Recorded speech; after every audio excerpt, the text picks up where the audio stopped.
Welcome to Part 2 of the Seven Shepherds Prophecy.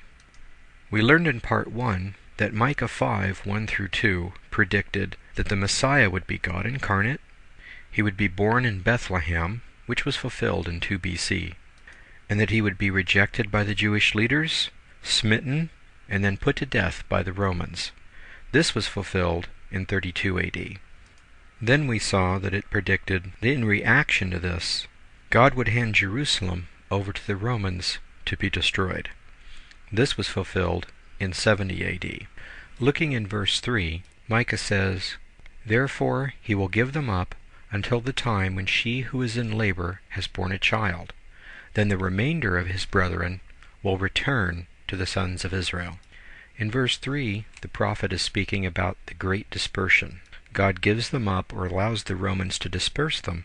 This was fulfilled in 132 AD. The dispersion lasted 1,816 years, until Israel was brought back into her land and remade a state. This occurred in 1948.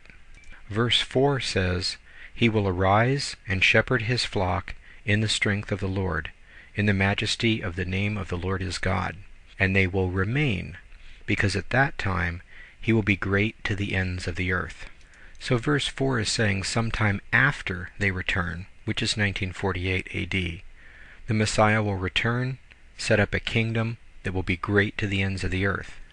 We learned in Part 1, by studying Balaam's oracles, that prophecies dealing with ancient Assyria in the last days refer to the nation of Syria to the north of Israel.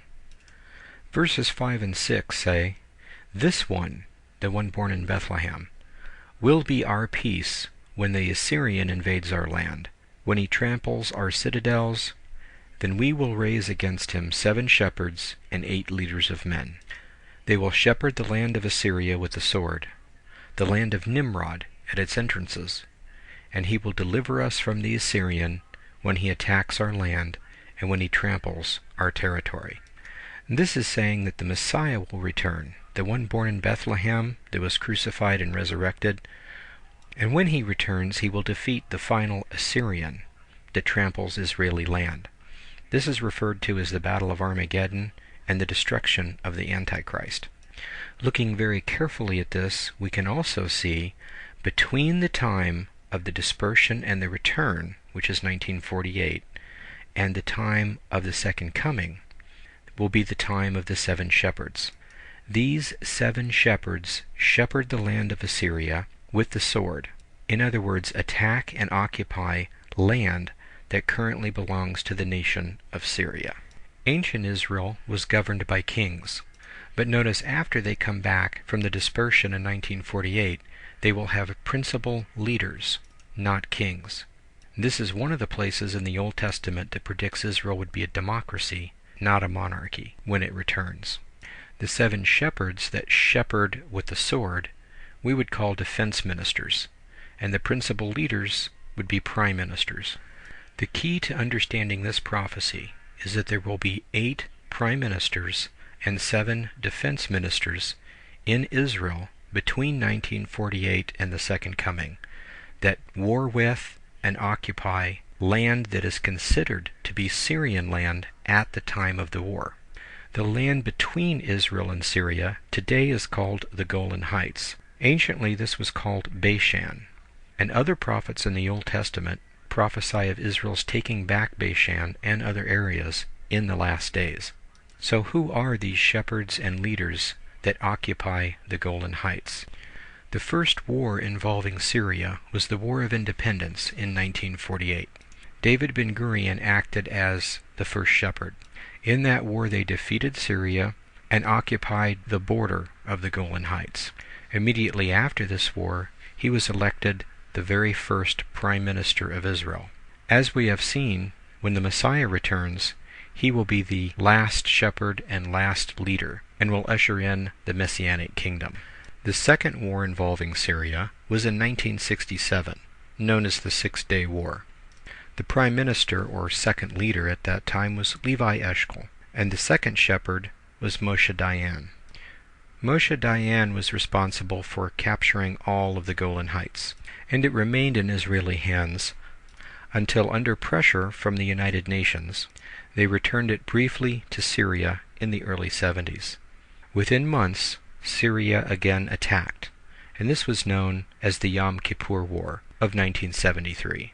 During this war, Israel took back the Golan Heights. So the third leader was Golda Meir, and the second shepherd was actually still defense minister at the time. Moshe Dayan took the Golan Heights twice. And now you can see the pattern. You know why there are 8 leaders and only 7 shepherds. One of the shepherds, Moshe Dayan, occupied 2 terms and fought in 2 separate wars where they took Syrian land. The fourth leader would have been Menachem Begin.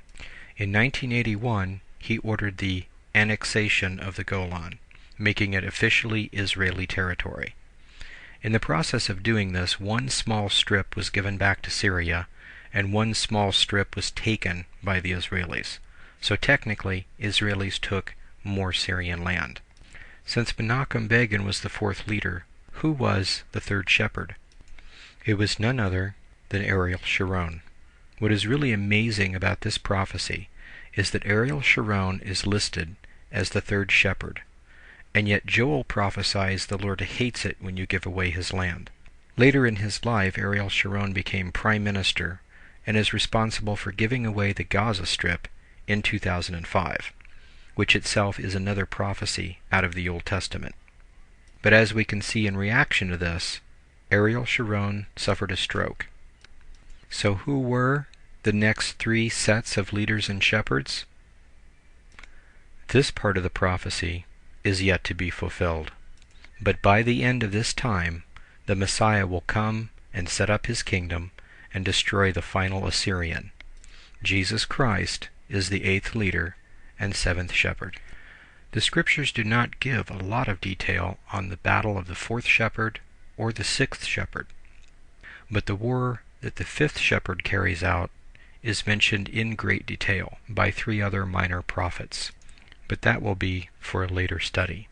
But now we have a skeletal map ranging from 536 BC all the way to 1981, and we know what's going to happen in the future. On this timeline, we will begin to plug in the other prophecies and build a complete timeline of future events. This concludes the end of the study on the 7 shepherds. Please visit us at BibleFacts.org or wordofprophecy.net for this series and other series in prophecy. May God bless you in your studies.